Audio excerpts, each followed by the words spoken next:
हिमाचल आर्थिक तंगी के कारण नहीं किया दूसरा बच्चा, अब इकलौता बेटे ने लगाया फंदा। नमस्कार, न्यूज़ लाइव हिमाचल देख रहे हैं आप और मैं हूं मोहन।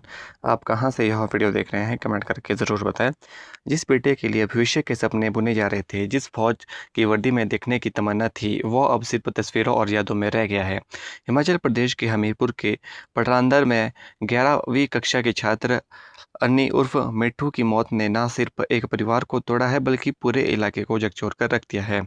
बेटे के जाने के बाद मां की आंखों से आंसू नहीं थम रहे, जबकि पिता भी अपने लाडले की उस आखिरी मुस्कान को याद कर रहे हैं जो बेटे ने घटना से कुछ घंटे पहले उन्हें दी थी। परिजनों के अनुसार घटना वाली रात घर का माहौल बिल्कुल सामान्य था। अन्नी ने अपने माता पिता के साथ बैठकर खाना खाया था।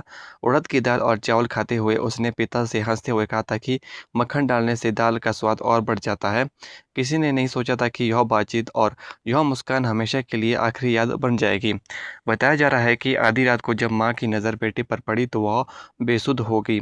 बेटे को इस हालत में देखकर मां के मुंह से सिर्फ इतना निकला, मिट्ठू तू क्या कर गया। पत्नी की चीख सुनकर पिता की नींद खुली और देखते ही देखते पूरे परिवार की दुनिया उजड़ गई। घटना के बाद से घर में मातम पसरा हुआ है और परिजनों का रोकर बुरा हाल है।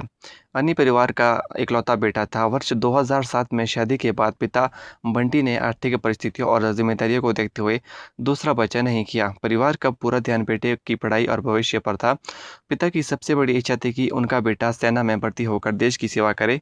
परिवार का एक सदस्य पहले से सेना में है और उसी से प्रेरित होकर बेटे को भी फौजी वर्दी में देखने का सपना देखा जा रहा था। परिवार के लोगों का कहना है कि पिता और बेटे के बीच बेहद गहरा लगाव था। दोनों रोजाना सुबह शाम साथ टहलने जाते थे और घंटों बातें करते थे। पढ़ाई, करियर और भविष्य की योजनाओं को लेकर दोनों अक्सर चर्चा करते रहते थे, लेकिन किसी ने कल्पना भी नहीं की थी कि एक दिन यह रिश्ता इतना दर्दनाक यादों में बदल जाएगा। अन्नी की मौत की खबर फैलते ही पूरे क्षेत्र में शोक का माहौल है।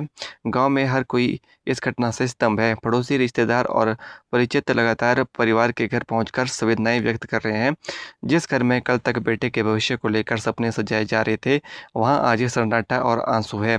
मेडिकल कॉलेज हमीरपुर के मनोचिकित्सक डॉक्टर संदीप कुमार का कहना है कि बच्चों के व्यवहार में अचानक आने वाले बदलावों को नज़रअंदाज नहीं करना चाहिए।